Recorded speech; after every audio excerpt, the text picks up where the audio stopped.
A to Z Learning Media presents you Maths and Science classes by Ranjit Kumar. Here we study about physics for class 10 in Hindi.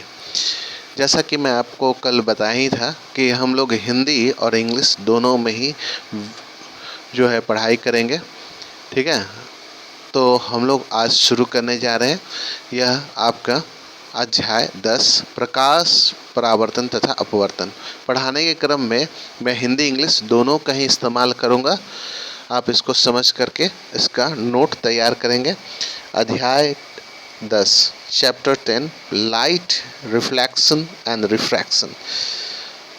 हम लोग जैसा कि जानते हैं, जो चारों तरफ की जो वस्तुएं हम लोग देखते हैं, तथापि हम लोग किसी चीज़ को अंधेरे में नहीं देख सकते। मान लीजिए कि कमरा जिसमें आप बैठे हैं, ये वीडियो देख रहे हैं, अचानक से लाइन कट जाए और बाहर सूर्य नहीं, माने रात का समय, वैसे में क्या आप देख सकते हैं? ऐसे में क्या है कि कमरे में प्रकाश की जाती है, तो प्रकाश होते के साथ वस्तु दृश्यमान हो जाते हैं। We can see all the objects when lights are on during night. दिन के समय ऐसी बात नहीं है, सूर्य का प्रकाश वस्तुओं को देखने में हमारी सहायता करता है। तो अब सवाल यह उठता है कि हम लोग देखते किस प्रकार से हैं। देखिए, जब सूर्य का प्रकाश या कोई वस्तु की प्रकाश जो है वह उस वस्तु से पड़ने के बाद, माने सूर्य का ही मैं एग्जाम्पल, तो सूर्य का प्रकाश किसी वस्तु में पड़ करके और परावर्तित हो करके हमारी आँखों में पहुंचता है, तभी हमें दिखाई पड़ता है। ऐसे में मान लीजिए अगर जिस वस्तु पे सूर्य का प्रकाश पड़ रहा है, वो वस्तु अगर परावर्तक हुई तो हमें वह वस्तु नहीं दिखाई पड़ेगी। अपने चारों कुछ सामान्य प्राकृतिक घटनाएं भी हम लोग देखते हैं एवं उसके निष्कर्ष भी निकाला करें। विज्ञान पढ़ने का मतलब यह नहीं होता है कि आप 10-20 नंबर के लिए विज्ञान पढ़ रहे हैं और आप अनुप्रयोग नहीं करते हैं। विज्ञान पढ़ेंगे तो आपको सारा चीज़ मालूम चलेगा। यह तथ्य कि एक छोटा प्रकाश स्रोत किसी अपारदर्शक वस्तु के, माने एक चीज़ आपको ध्यान देना है कि प्रकाश की किरणें जो है हमेशा सरल रेखा में गमन करती है। अगर इसके दिशा में अगर कोई अपारदर्शक वस्तु रखी जाए तो उसकी छाया बनाती है, ठीक है। प्रकाश जो आपके सरल रेखा में गमन करती है, उसको सरल रेखीय पथ इंगित करता है कि प्रायः प्रकाश किरण ही कहते हैं, ठीक है। प्रकाश की एक किरण जो है वह संरेखीय पथ की ओर इंगित करती है, जिससे यह मालूम चलता है कि जिससे हम प्रकाश की किरण कहते हैं। ये प्रकाश की किरण की आपका प्रकाश किरण की परिभाषा हो गई। अब हम लोग यहाँ बॉक्स में जो महत्वपूर्ण जानकारी दी हुई है उसको ध्यान देंगे। प्रकाश के पथ पे रखी अपारदर्शक वस्तु अत्यंत छोटी होती है तो प्रकाश सरल रेखा में चलती है और इसके बजाय किनारे में मुड़ जाती हुई प्रतीत होती है। इसे प्रकाश का विवर्तन कहते हैं। ऐसा माना जाता है प्रकाश जो है उसमें द्विधर्म होता है, ठीक है, जिसको डुअल नेचर कहते हैं। इसके तहत प्रकाश जो है वह तरंग है, ठीक है। वह एक तरंग है जो इस तरह का तरंग है, इलेक्ट्रोमैग्नेटिक, इसको बोलते हैं आपके विद्युत चुंबकीय तरंग है, जिसको माध्यम, जिसको संचरित होने के लिए, जिसको ट्रैवल करने के लिए माध्यम की आवश्यकता नहीं होती है। लेकिन कुछ समय बाद इस पे पुनः विचार हुआ और 20वीं शताब्दी में वैज्ञानिकों ने एक नया निष्कर्ष सामने लाया कि प्रकाश की किरणों में वेव नेचर तो है ही, वो तरंग तो है ही, इसके अलावे प्रकाश की किरणों में क्वांटम पार्टिकल्स से बनी हुई है, जिससे क्वांटम सिद्धांत उभर करके आया और इसे हम प्रकाश क्वांटम थ्योरी भी कहते हैं। यानी प्रकाश के में दो नेचर हो गया, आपका तरंग प्रकृति और आपके तरंग प्रकृति के साथ साथ आपका ये आपके पार्टिकल्स नेचर, कणिका का सिद्धांत, ठीक है। इसका हिंदी होगा कणिका का सिद्धांत और आपके तरंग का सिद्धांत, ठीक है।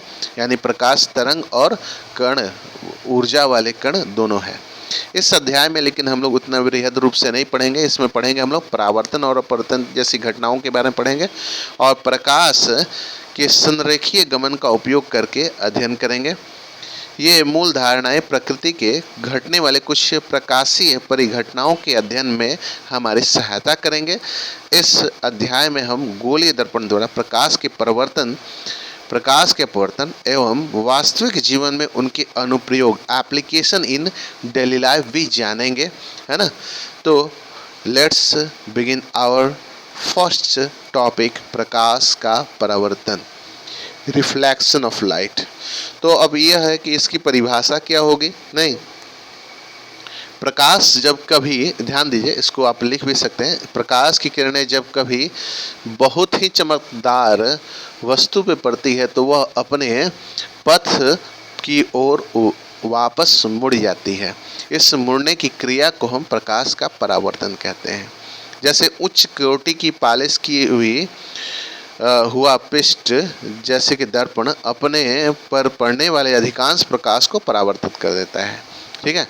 तो आपने प्रकाश का परावर्तन का परिभाषा जाना, तो हम लोग जानेंगे आप प्रकाश के परावर्तन के नियम से पहले ही परिचित है। ये आपने 8 क्लास में पढ़ा हुआ है।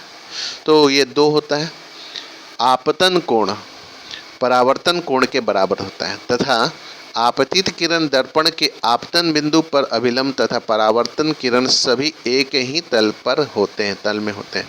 यानी कि यहाँ 2 बातें हैं। एक तो हुआ आपतित किरण यानी कि इंसिडेंट रे, और फिर आपका परावर्तित रिफ्रैक्टेड रे आर इक्वल एंड अपोजिट। एक बात और ध्यान देंगे इसमें, एक बात और है कि जो आपका आपतन कोण या परावर्तन कोण होता है वो 0 से बड़ा लेकिन 90 से छोटा होता है, 90 डिग्री से छोटा होता है, ठीक है। इसको भी कहीं आप नोट करके लिख लेंगे। आपतित किरण दर्पण और आपतन बिंदु पे अभिलंब तथा परावर्तित किरण सभी एक तल पे होता है, यानी एक तल पे ही होता है, ठीक है। एक बहुत महत्वपूर्ण बात इसमें मालूम चल रहा है जो हम लोगों को ध्यान देने वाली बात है। हर एक महत्वपूर्ण वाले चीज़ों को मैं टिक आउट कर रहा हूँ और उसको आप याद रखेंगे। परावर्तन के नियम सभी प्रकार के गोली पृष्ठ सहित सभी प्रकार के परावर्तक पृष्ठों के लिए लागू होता है। यानी जहाँ भी परावर्तन हो रहा होगा, जो भी पृष्ठ हो, जो भी चमकीला सतह क्यों ना हो, सब में आपका परावर्तन का नियम लागू होता है। ध्यान रहेगा, हर तरह के परावर्तक पृष्ठों पे यह लागू होता है। अब आते हैं हम लोग समतल दर्पण के बारे में। समतल दर्पण के बारे में कुछ महत्वपूर्ण बातें हम लोग ध्यान देंगे। समतल दर्पण सबसे पहली बात है कि प्रतिबिंब कैसा बनता है। तो समतल दर्पण में जो प्रतिबिंब बनता है वह आभासी सीधा बनता है। सवाल यह है कि आभासी किसे कहते हैं।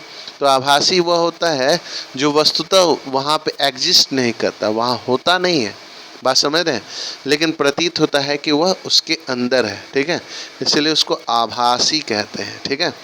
लेकिन वास्तविक प्रतिबिंब जो होता है वह क्या होता है, यह हम लोग प्रयोग द्वारा इसको समझे तो सही रहेगा, ठीक है। तो आप ऐसा समझे कि ये आपके आभासी और सीधा प्रतिबिंब बनाता है।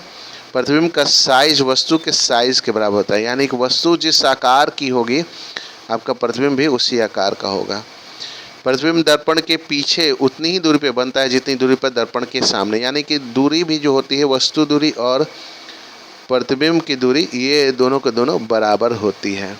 इसके अतिरिक्त प्राशर व परिवर्तन होता है। प्राशर व परिवर्तन समझ लिया जाए, इसके अनुसार जो दाएं तरफ की वस्तु है वह बाएं और बाएं की तरफ की दाएं वस्तु दिखाई पड़ती है। यदि परावर्तक पृष्ठ वक्रीय हो तो प्रतिबिंब कैसे बनेंगे, अब इसके लिए हमें अगले वीडियो का इंतज़ार करना पड़ेगा, है ना। हम लोग क्रियाकलाप 10.1 से अगले वीडियो में देखेंगे। आज की वीडियो में इतना ही। इस वीडियो को लाइक करें, शेयर करें, सब्सक्राइब करें। ध्यान देंगे जो हिंदी में एग्ज़ाम देने वाले भैया हैं, CBSE में जो हिंदी में दे रहे हैं, या फिर वैसे स्टूडेंट्स जो माने हिंदी वाले बोर्ड से एग्ज़ाम दे रहे हैं, उनको यह ज़रूर शेयर किया जाए। इसी कारण से मैं हिंदी में भी वीडियो बना रहा हूँ, ठीक है, इस वीडियो को आप लाइक करें, शेयर करें, सब्सक्राइब करें। और मैं फिर आपको बता दे रहा हूँ, जो हिंदी में पढ़ाई करते हैं, हिंदी जिनको समझ में आती है, उनको ज़रूर ही ये वीडियो शेयर किया जाए। Thank you, have a nice day.